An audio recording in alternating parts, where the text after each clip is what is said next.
Hey guys, welcome back to A Word Before We Leave. My name is Brett Gaffney. I am the host, the creator, the editor, and altogether the man behind the podcast. And, guys, this podcast has been growing so much, and I love the support. Thank you so much.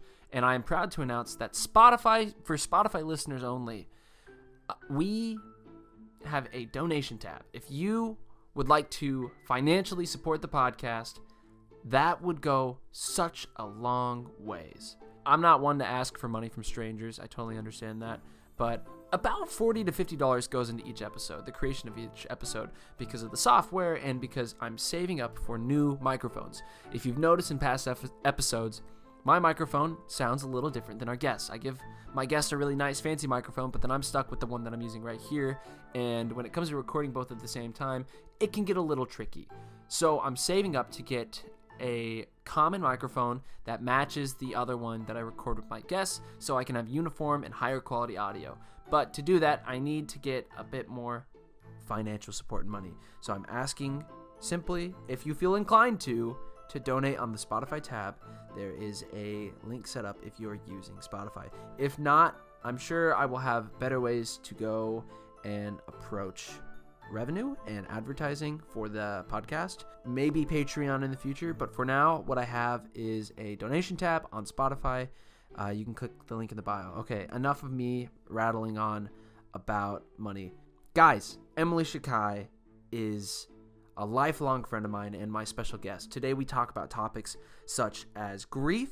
We talk about falling in love. We talk about Kansas City politics and growing up in the same area and what it's like to go away from it. We talk about New York City responsibility, and we also talk a little bit about liberty and some of the inner philosophies that Emily Schukai is. Emily's got a great word to share, so please stick around to the end, and thank you for joining us in A Word Before We Leave. Hey guys. It's your boy, Brett Gaffney, and today we are with Emily Schukai. Welcome back to A Word Before We Leave. My name is Brett Gaffney, and I'm the host, creator, and show, and at this point, I'd say, lifelong friend of you. Yeah. How long have we known each other? I was trying to do the math. Okay, so I met you, I knew who you were freshman year because of Christy. Right. But freshman year. My freshman year. Okay. Because it was your junior year. Yes. But I knew you through Christy Haas. But then I was tech side for Mary Poppins in high school. That's where we first spoke to each other, I think. Yeah. So that was how many years ago? That was 2016. 2016. Yeah. Wow. I was 16 years old. You were 17, 18? Yeah, 17, 18 almost. Yeah. Wow. Oh my God, now I'm 24. And I'm 22. Almost Ew. 23. Your birthday's coming up too, isn't it? No, I'm in July, baby. Oh, you're a summer baby. So I'm 6 months in. Yeah. Yeah. Well, happy super early birthday. Super early. Next year's going to be the 25th anniversary of Saving Private Ryan and of me. I did not know where that was going. That is so funny. That's my little film fact for you, and then for the world to know that next year I'll be 25. On the anniversary of Saving Private Ryan. No, I don't know when the movie actually came out, but I just know the same year. So. Oh. There you go. I thought it was the exact same No, day. I don't think so. People I'll look it up. Misquote. They were like, oh, well. The headline's going to read July, Emily Schukai. This girl's birthday is the same Born birthday on as Saving Private Ryan's anniversary. Sorry. What is it, the 20th anniversary? 25th. Why do you know this? Because I just said it's the 25th anniversary of me and Saving. I work in the film industry. I know this stuff now. You hear that, everybody? This girl works in the film industry. Okay, so are you ready to dive into the first segment? Yeah, I am. We're going into Word of the Day. All right, so welcome back to Word of the Day. And our word of the day is brought to you by Merriam-Webster's Dictionary, not sponsored. And the word is ineluctable. Ineluctable is a formal word meaning unable to be avoided, changed, or resisted, often followed by such words as fate and conclusion. It is a synonym to inevitable, and their example sentence that they provide is, even the tallest mountains will one day be reduced to sand by the Earth's slow yet ineluctable geological forces. Ineluctable? Is that how you say it? Yeah. Ineluctable. Ineluctable. It's INELUCTABLE. Ineluctable. Okay. So you come up with the sentence, and then I come up with the sentence. Okay. With ineluctable. I have mine. Let's hear it. Okay. I'm such a big fan of this podcast. It was ineluctable that I would become a guest at some point. Wow. It's Very good, right? humble. It is good. Yeah. Okay, my word would be. Don't think too hard. I'm trying not to. I just took inevitable. You said it was a synonym, and I thought of a sentence I'd use inevitable, and then I swapped it. Thank you for helping me. I'm gonna use that. That's what I did. The friendship of me and Emily goes so far back because it was ineluctable that we would be drawn together based on our mutual friend Chrissy Haas. Fair. Solid. Thank you. Shout out Christy Haas. Shout out Chrissy Haas. Maybe Everybody's one day getting she'll shout-outs. get interviewed. Yeah. I think she'd love to. Well, what's crazy about the show is I've interviewed one person, which has led to Just this spiral. weird chain of other Yeah. people being like, oh, you should interview this guy. You should interview this person. They want to be interviewed. They watch the show. They hear the show. Mm-hmm. They're curious about what you're doing. I have people that are just now finding out about the show and that's commenting on cool. Facebook, people's parents. Oh my gosh. See, I'm glad that it's growing. I feel very lucky to have been one of the first listeners. I'm And I happy got it's a going shout too. out, But and, honestly, I'm just doing this because I feel like the bulk of it, the breadth of A Word Before We Leave is good. Yeah. It just feels good to Yeah. make. It's a little passion Yeah. project. No, I love it. Yeah. I told you when you first released the first episode, I just was I love this concept.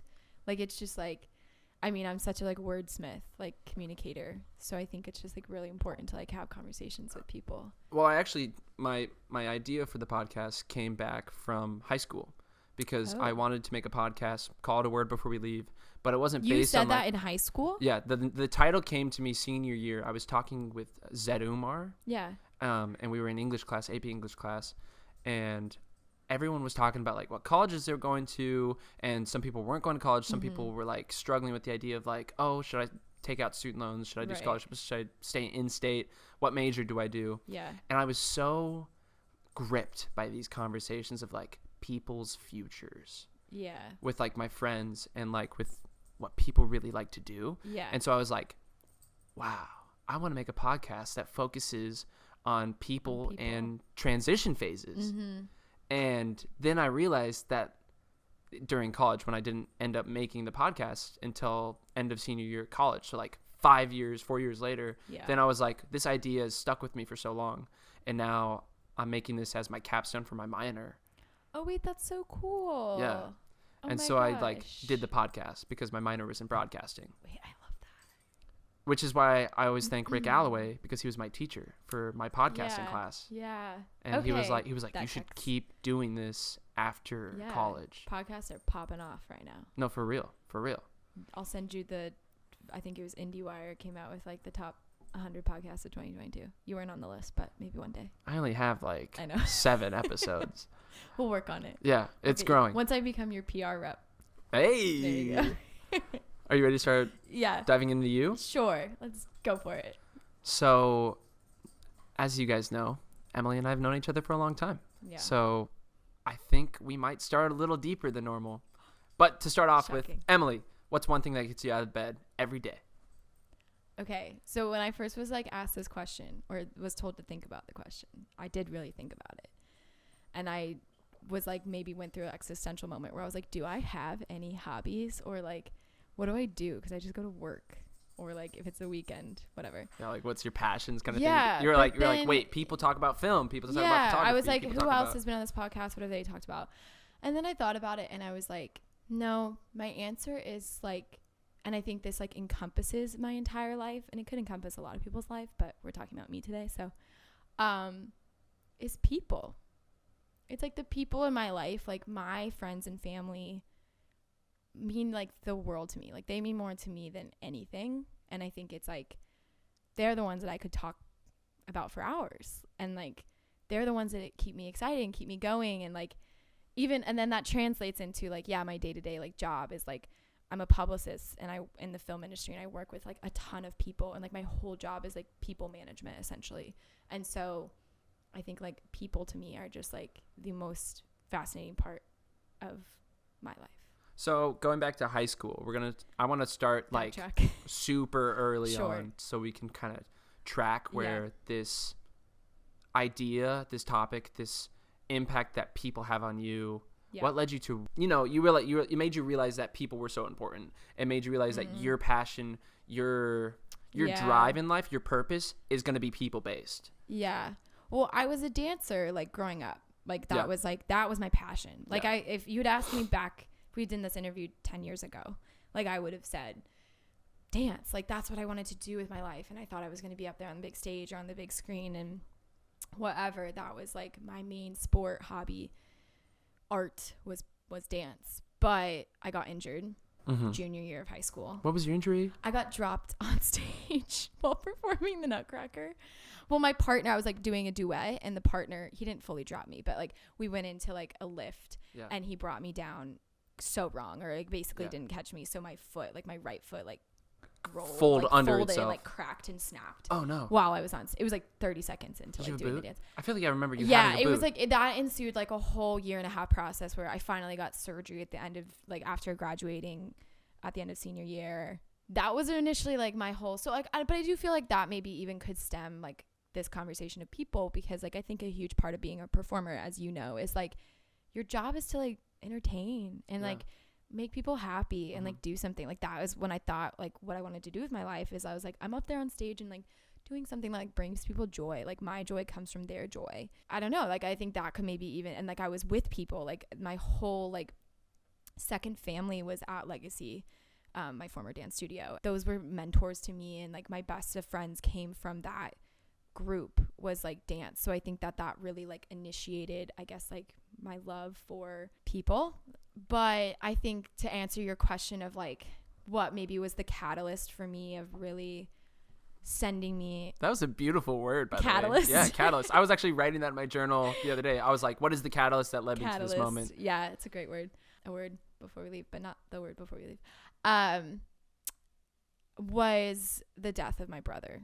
Like that was the pivotal moment that I can always pinpoint back to thus far in my life, my first 24 years of life, that it really shaped and like changed my entire like perspective on life and on people, and just made me, again, to answer the question, like value the people in my life so much more. Yeah. Completely was like the moment of like you could lose something like that and someone like that, and then like the great gift that you have for everybody else that is still here. Are you gonna cry? No. Okay, you look like you're gonna cry on me. I was like, don't do that yet. I'm not gonna cry. If you cry, I'm gonna cry.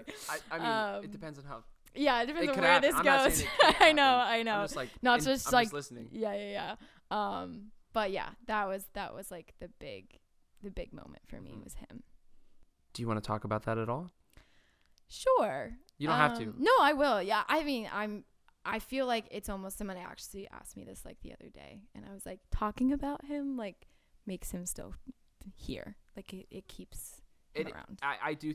It is somewhat our duty, since we are still alive, to keep the legacy of the ones that we love in our atmosphere. Yeah.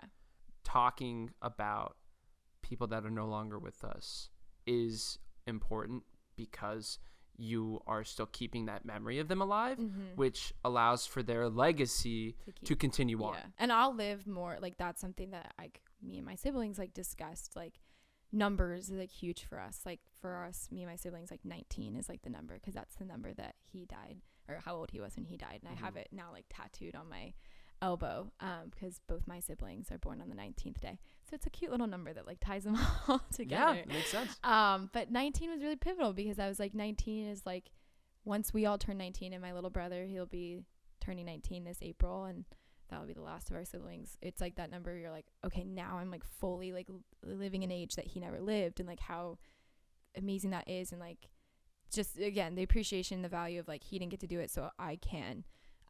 But again, just the recognition of like, I will live more of my life without him than I would have with him. I was 17 when he died, and like with my siblings, like I will always be 2 of 4. But like I'll live more as a body of 3 with my 2 younger siblings than I will the 4 of us. So it's like things like that, like numbers, and just like the realization of that. Again, just like going back to appreciating that I have them. Like my 2 younger siblings are my absolute favorite people on this planet. I love them more than anything, and I'm so proud to be their big sister and proud of them and yada yada yada. But yeah, that's like I continue to live on. I mean, I live for him and I live for myself. That was a huge thing. Like when he died, like realizing I think I tied a lot of like myself to him, or like my being became this like he died and like I'm the girl that like lost him, and obviously the way in which again I guess I should like just say now, like trigger content warning, like he died by suicide. And so like that, you know, the conversations that I continue to have around like mental health and all of that being like very, very important to, again, like checking in on the people in my life and the reason people are so important to me and the reason that I feel like I get up each day. And so like just all of that stems from that loss. So moving away from home, you live in New York right now. Yes. You are a publicist. You work in the film industry. Yes. You've represented different clients, and you studied in Los Angeles. For someone that loves people so much, what has it been like family-wise living on 2 different coasts the past 5 to 6 years? Yeah. Well, I think, again, with that, like, the transition moment of my life was at 17, my senior year of high school, and I wrapped that up, and then I was like, okay, I'm going to go to college in LA. Like, that's what I always wanted to do. I'm going to do it. But there were definitely, like, those years out there because I assumed this, like, big sister role. Again, going back to I was always 2 of 4. I was the oldest daughter. But like I wasn't ever like you weren't initially the oldest sibling. Yes. And so like assuming that role of like now I'm big sister, and like I got my 2 younger siblings who for the majority of my college were still at home until my senior year. My sister then started school out in Scotland, of all places. But it was hard. Like it was definitely really hard because like there were moments where I couldn't be there for them because I think especially like we were still going through grief. We were still adjusting as a family, and also just like the natural, like everybody else goes through whatever it is, and like transitioning when a sibling goes off to college or moves away or whatever it is. So there were really hard moments like as a family. I think I was fortunate in that like my family loves to travel and like has the means to do so, and I've always been very blessed with that. So there were numerous trips out to LA. We went to Disneyland, you know, the whole shebang. And so I never felt like I spent too much time away from that. Honestly, I think the longest period of time I went without seeing a member of my family all throughout college was like the months I studied abroad in London. And even then they like came out to visit me for Thanksgiving. Wait, your family went to London when you were studying in London? They did. They came out and like we celebrated Thanksgiving, which they don't even celebrate Thanksgiving in that country. So it was like, like we're just coming to have a meal at like a nice restaurant that night.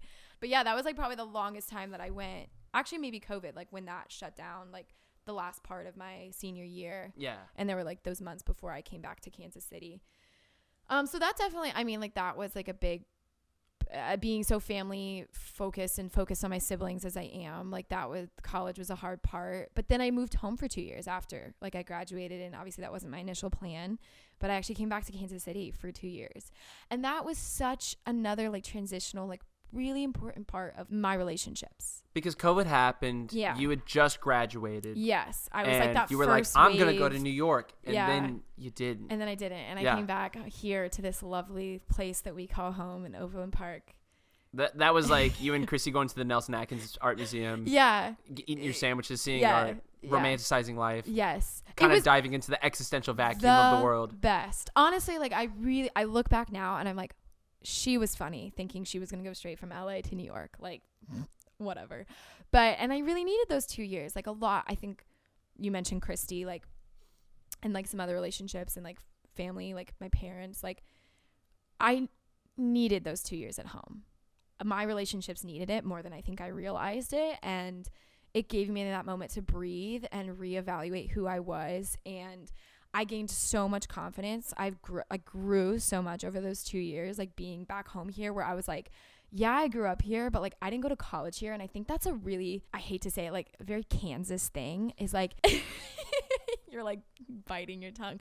It's like one of those things where it's like, if you didn't go to KU or K-State, you can go downtown and like, you don't know anyone. Like I would walk into coffee shops. I mean, I'd run into a few faces from high school, but they'd be like, oh my gosh, this K-State crew, this KU crew. And I was like, I went to school in LA. I don't know who any of you are. You say that. You seem like you're going to say something. You should say it. I went to Nebraska. Right. So I relate. Right. And Nebraska's not far from Kansas No. City. You're like compared to Los Angeles or New York. But coming home. Yeah. And I feel like I know people. Right. Like I feel like people see me and they're like, oh, that's Brett. Yeah. Like in Kansas City, I would say, I mean, humble brag. I'm sorry, guys. This is the most douchebag thing you're going to hear me say in this podcast. I am like, if I'm famous anywhere, it's going to be Kansas City. Right. You know, like people know my name. Sure. But like, and do they when you go out? Yeah. Yeah. See, like I'll go out and they'll be like, oh, I've heard your name, bro. You Brett Gaffney. See, I think I get recognized because of you guys.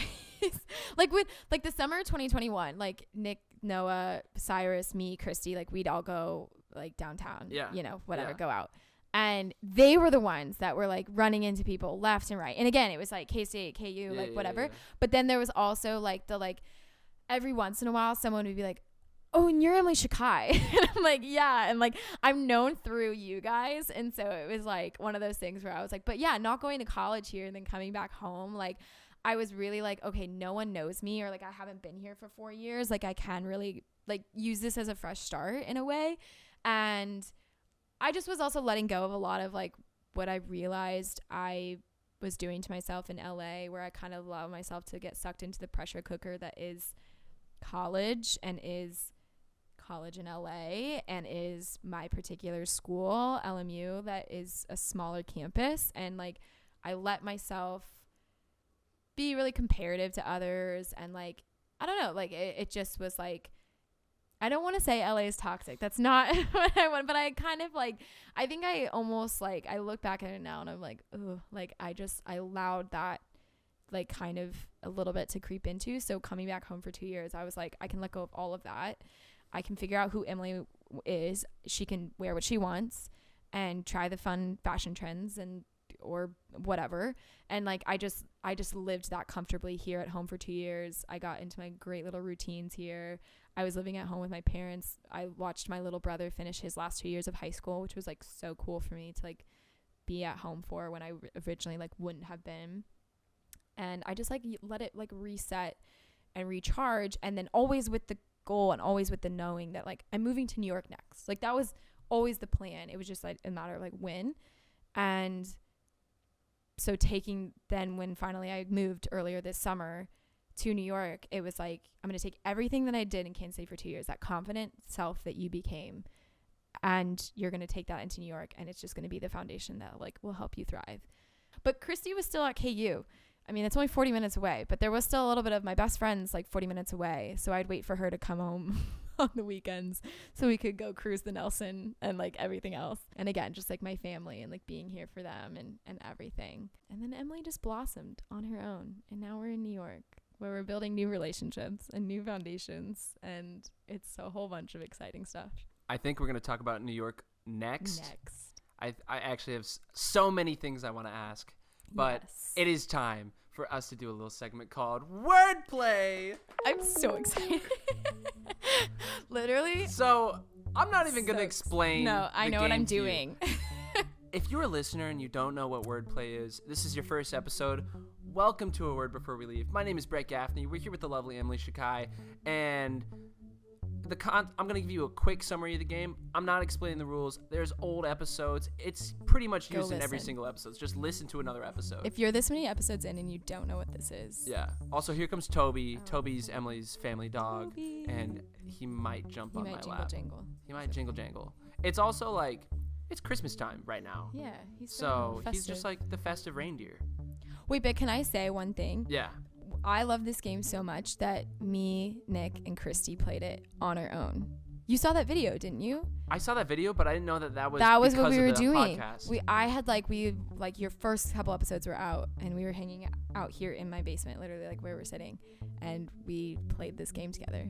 And there was a round that we got it in like 2. Like we all said a word, and then the next word we got it. And you were like, whoa. And we recorded it. And then there was another one where we literally were recording for like 18 minutes because we couldn't land on the same word. To be fair, it was like 2 a.m. Like we were delirious, but that's the best time to do it. Yeah. Also, guys, you can do these segments with your friends. Yeah. You don't have to be listening to a podcast to do these. I'm giving you guys tools of bonding and games and friendship. Emily and I are going to say a word after I count to 3. And we're going to try to get to the same word. That's the ultimate concept. 3, 2, 1. Espresso. Guitar. Oh, shoot. Espresso? Espresso and guitar. I got a word. Do you? Yeah. Wait. I don't think I have one. I totally have a word. Wait. Espresso and guitar. Espresso and guitar? Connect. I'm trying. Connect. I'm really trying to look into your eyes right now. Where do I go with guitar? I'm sending you a word with my mind. I think I'm going to say something that's not all going to be connected. Espresso and guitar. 3, 2, 1. Acoustic. What'd you say? I said a cafe. Cafe? I'm envisioning someone playing guitar at a cafe. Like I was also thinking about that. A coffee shop. Okay, yeah, wait. I was thinking like guitar in a coffee shop, so I said acoustic. An acoustic. Okay. Acoustic cafe. These are like so... I got a word. They're so out there. Like acoustic and cafe. You can't just like keep repeating the words and like looking at me like acoustic. We can't talk about it. I know. I'm trying. Okay. Cafe and acoustic. Cafe. Acoustic. We're not going to get the same word. Okay. 3, 2, 1. Jazz. Oh my gosh. I was going to say indie music. I didn't fully say it. I don't know why I went all the way to indie music and you said jazz. But that's like, okay, we're indie music and jazz. What's something that can bring them together? Indie and jazz. Is there another category of music that can group them together? Yeah. Oh, okay. I have something. Your excitement made me forget my word. Oh, sorry. You said, oh. Well, I think, okay. Indie and jazz. Indie and jazz. Maybe it's not. I got it, yeah. Okay. 3, 2, 1. Blues. Folk. Damn it. Ugh, blues and folk. Now we're just like listing like synonyms of like. Folk and blues. Okay. Well. Does it count? If we. Okay. 3, 2, 1. R&B. No! I was thinking like bluegrass. I was thinking like rhythm and blues, like R&B. No. Okay, so we have grass. And R&B. And R&B. Is there any other genre? Stop. Just like forget everything we've said. Grass and R&B.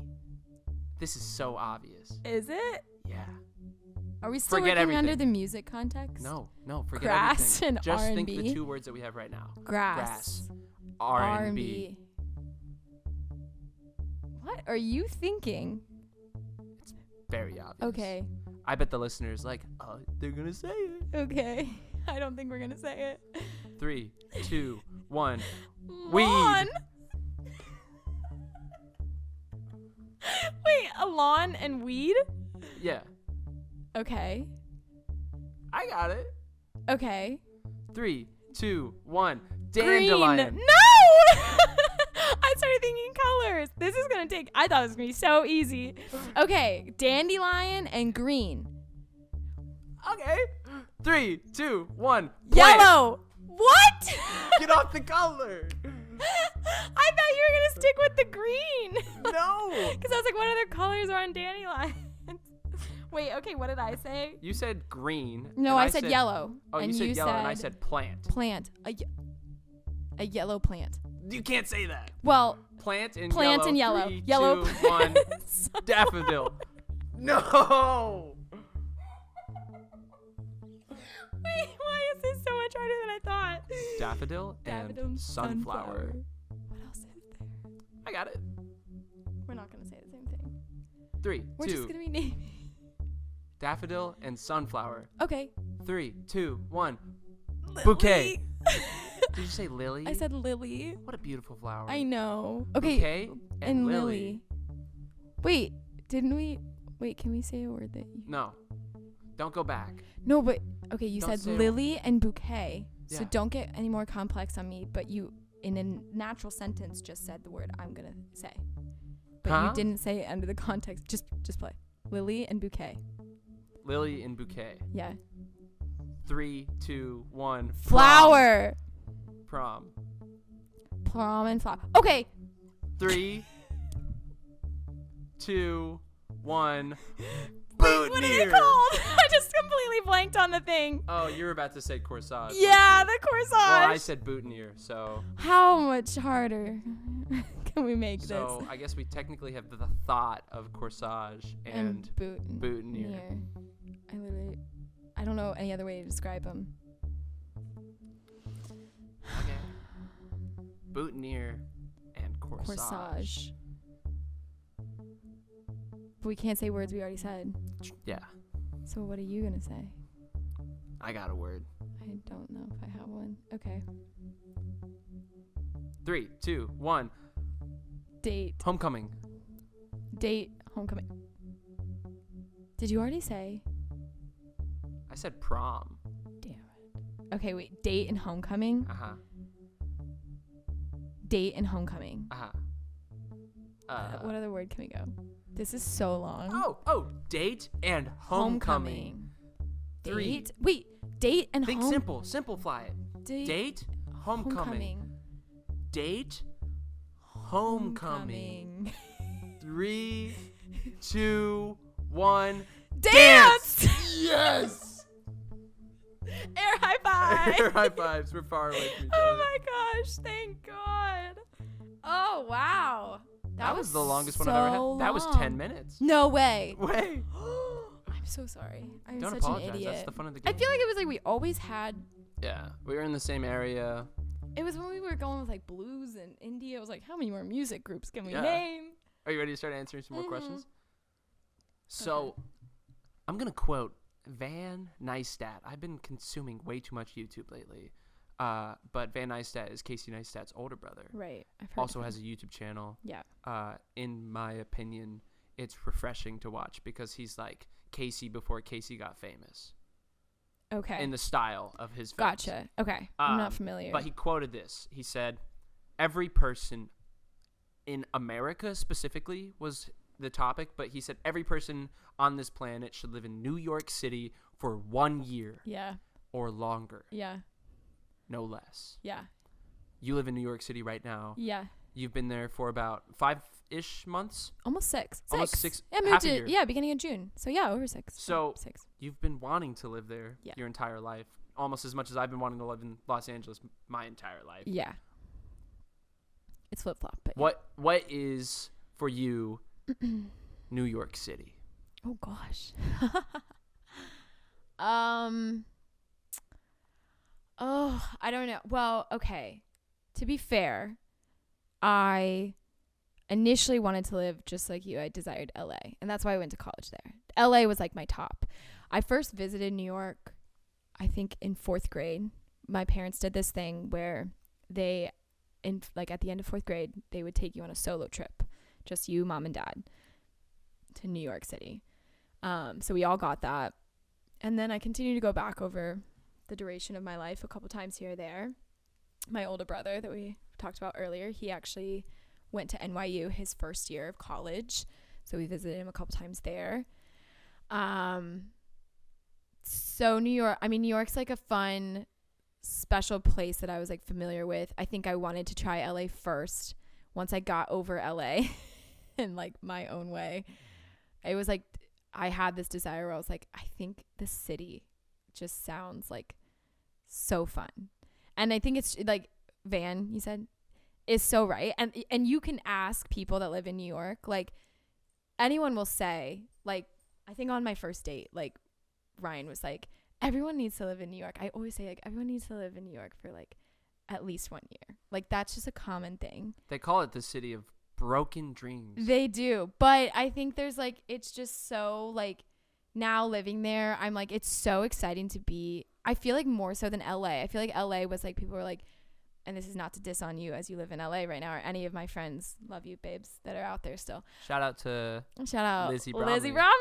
But there's like this, I don't know, like LA people were like, you're in the heart of everything. But I was like, New York, you're in the heart of everything. You're like the East Coast time zone. Like you get things before other people get things, like the East Coast time zone. Like you're ahead of the game almost. It feels like invigorating to be part of that. New York, in my eyes, is the gateway into America. Yeah, yeah. And so it's just like, I feel like that's where you're really in the heart of things. And if something's going to like exist, it's probably going to exist in New York. And I think that that's just a really, really exciting part of like living in the city and then trying out that like city life, like truly living in a 6'4" walk-up apartment with no dishwasher and no laundry and all the fun things that I enjoy in my little New York apartment. What?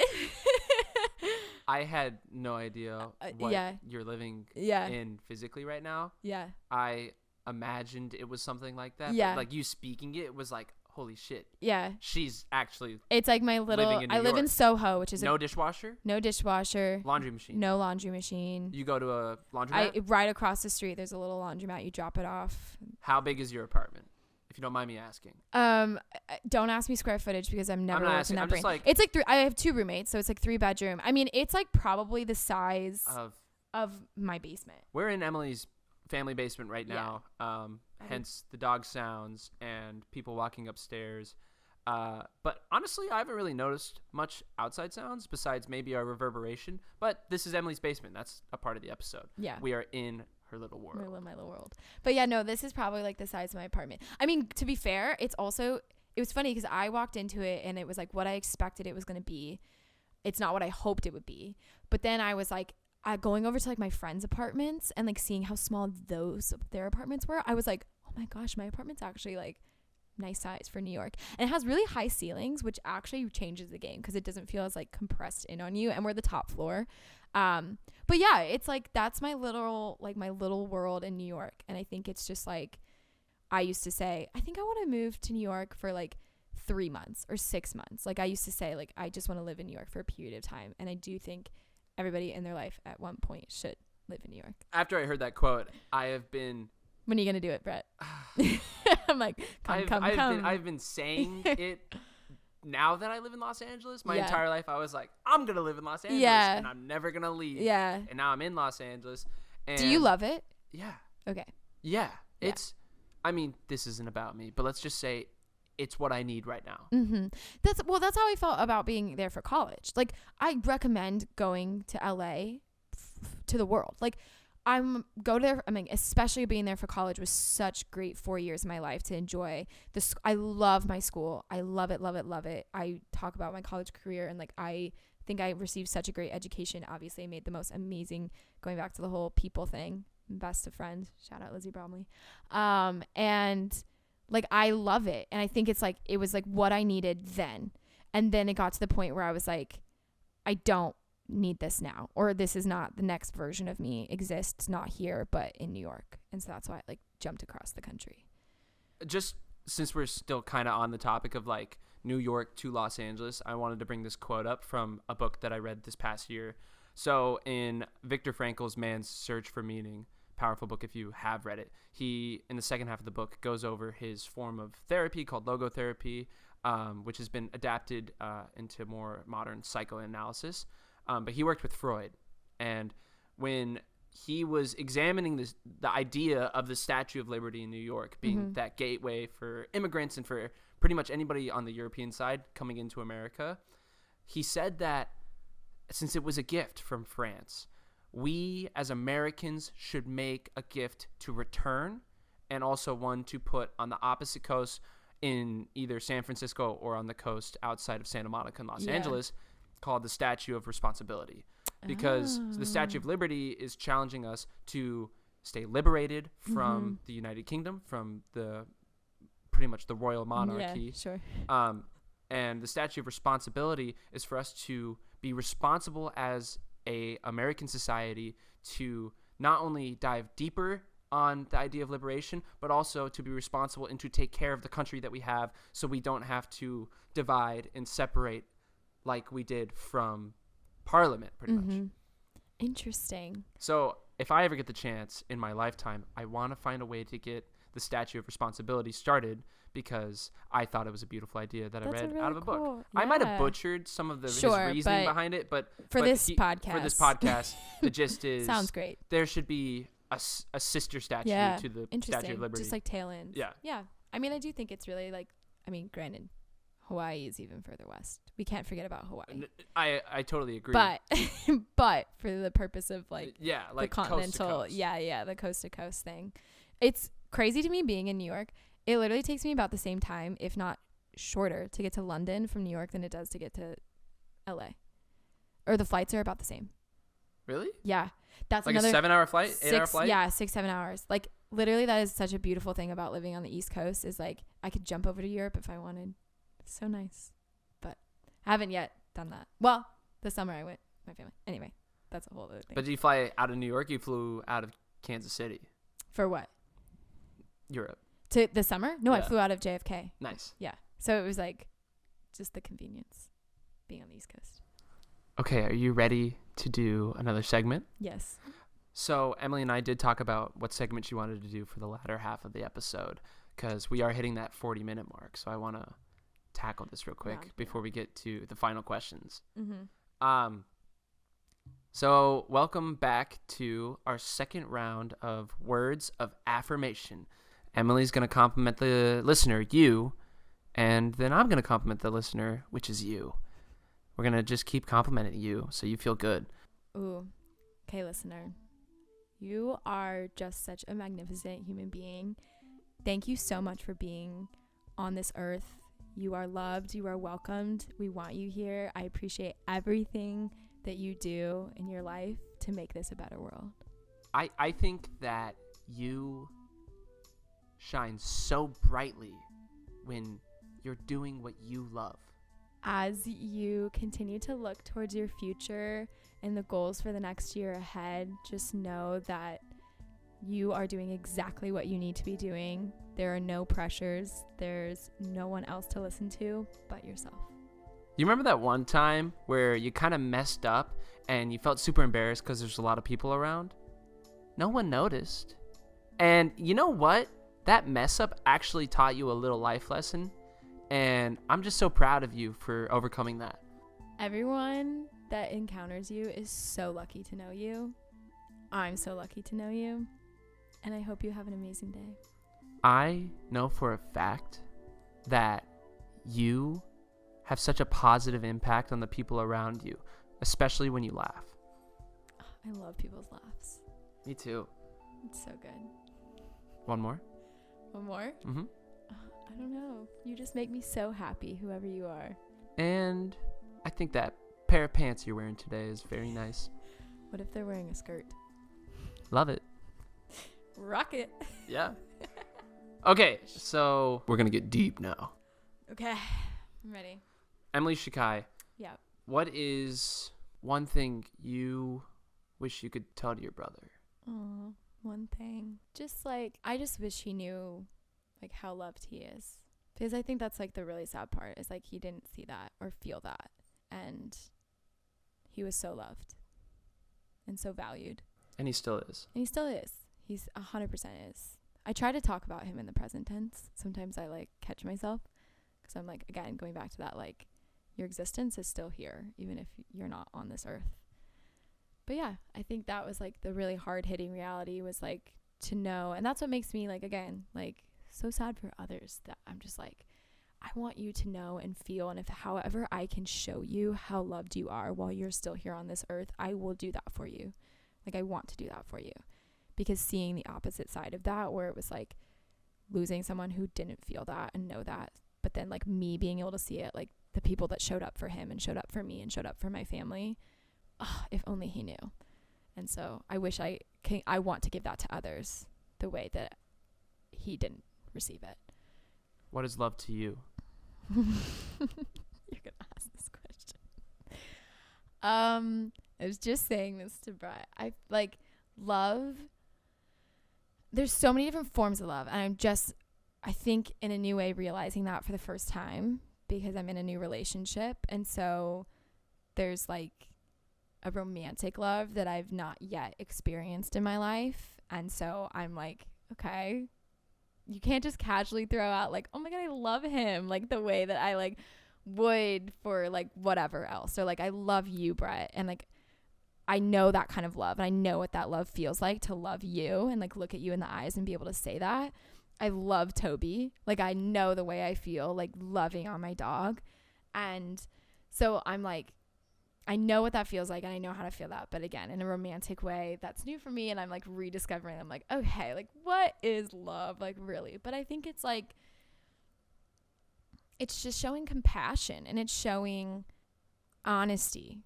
Like, I think honesty and truth and authenticity are huge components, especially for me, for love. Like, knowing that I feel loved when I feel like most like seen, the people that like can understand and know like my true authentic self and can be honest to me and show me the compassion and the mercy that I hope to then also give back to them. Like, that to me is love.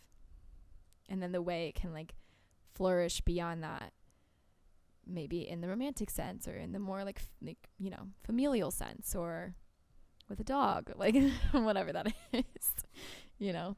Yeah, but that's love. I do want to ask one more question before I ask the final question. Yeah, go for it, because you know what the final question is. I know. I don't think that you would change anything about your past. Is that correct? I don't think you would. No, I mean, because I wanted to ask if you could change one thing about your past, what would it be? But then I was like, I don't think you would change anything because it happened and you can't. Yes, that's a huge coming to term with as well. Is it's like there's this big like what if question you can't answer and you can't ask yourself. What happened has happened, and it was like also like me being like, I've become such a better person. Yeah. But then being like, was it all like he like this had to happen for me to be that better person? Yeah. Like sometimes it like gets me twisted in the head and I'm like, you know, like life panned out. Like, is there one moment I wish I could go back to and like I regret not doing something? Yes, 100%. I think that I will forever live with, where it's just like there's that desire, there's that want, there's that wish, and like that's not unhealthy for me to have or, you know, to think about. But I can't harbor on it too long because you're right. Like what's happened has happened. Like that's my past, and like every moment that has happened and everything has led me to this. I don't like the phrase, here's something I'll challenge you and other people with. I don't like the phrase, everything happens for a reason. I think that phrase gets thrown around a little too guilty. I know. And I think it's just like, I mean, I don't think it's a bad statement. I think it's just the context in which people use it. You have to just like think a little bit on it, where it's like, I don't think it's fair to say like in the worst of times and in the most traumatic of people's events, well, everything happens for a reason. It just like gets thrown out there too liberally. I think in that context, people are recognizing a catalyst. Yes. And so they say like, oh, everything happens for a reason because they're recognizing that you a year from now will be so much more different. So this is what I like to say. Maybe for the negative, maybe for the better. Yeah. But your life is now impacted by an event out of your control. Yes. But so what I like to say instead of like everything happens for a reason is like everything might not happen for a reason, but like you can find reason from everything. Like you can find a meaning and you can find a purpose and you can find something from something that happened, even if it's like it might be a little too like foolish or a little too negligent to say, well, everything happens for a reason. It's like I can find, yes, like I found my moment happened and it happened and I can't change it, and that's the past. I can dwell on that all I want, but I can also sit there and find the reason that I'm going to continue doing XYZ because of that moment. Emily Schukai, would you care to share a word before we leave? Yes, I would. Okay, I thought long and hard about this as well, because obviously I knew I was coming and I know these segments inside and out. And the word that I like to leave people with is gratitude. I think going back to, again, everything we talked about and like all the way back to like gets me out of bed every morning, the people in my life and hopefully the people in your life get you excited and you're passionate about them too. And holding gratitude for that. And like everything you get to experience in this life, like just being so grateful to be here and like challenging yourself and challenging others to show that gratitude. like speak up about it and like express it. And it might not always be through your words, but I think that's something that's like really missing in a lot of society, for lack of a better word, is just like the gratitude that we can hold for the things that we have and the things that we want to have be better. You know, that's not to always be like, well, just be grateful for what you have. That's not what I'm saying to do. I'm saying like recognize that and show that gratitude, but also like act upon that which you want to change and make better, and like hold the space and the gratitude that you can do that as well. As I would say, be an active participant in existence. Yes, because you get to do that every single day that you show up. And you don't need a why. You don't need to be like, oh, today I'm going to do my laundry and I'm going to call my mom and then I'm going to watch Netflix. That is still choosing to get out of bed. Absolutely. The simplest You don't of need things. a why. You just have to get up. Totally. Yeah. And you don't need some like big traumatic event like I spoke about to like make you want to do that, but it's like because life will get better. Life will change for the better. Exactly.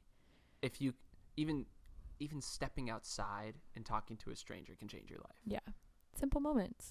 Be grateful for those. So grateful. Because gratitude is really all one can have when looking back. And gratitude encompasses love and all the other things that are part of it. So after all, we're just people. And I before we get into some closing thoughts, I had this like moment from you talking about the gratitude and about people, those two topics, like kind of interconnecting, because I've been asking myself, like you kind of asked before we did this, is like, why do you do the podcast? Yeah. Because I believe every person has their own unique individual perspective. Totally. And I want everyone else to get a chance to look into someone else's life and understand that maybe something that you say, someone else is thinking.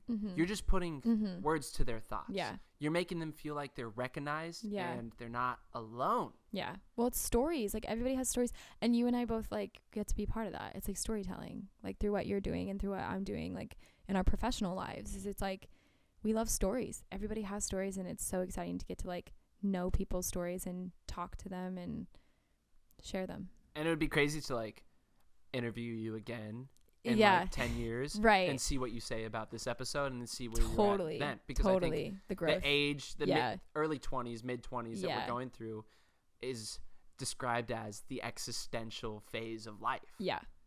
So catch me in 10 years with a baby. What does that look like when you're mellowed out, you know? Right.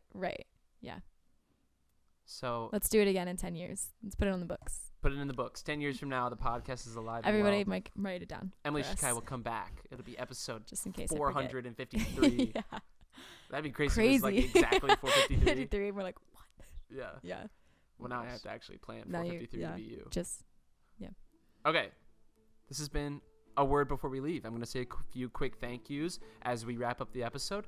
Thank you to Parker Ryle, Morgan McCoy, Ishan Parikh, Miley Garcia, Jacob Harding, Sam Harding, Lizzie Bromley, Emily Schukai, Toby, Mom, Dad, Matthew, Grandma, Grandpa, Nick Lombardo, Noah Wayne, shout outs, Christy Haas. And do you want to thank anybody? Thank you who's listening to this.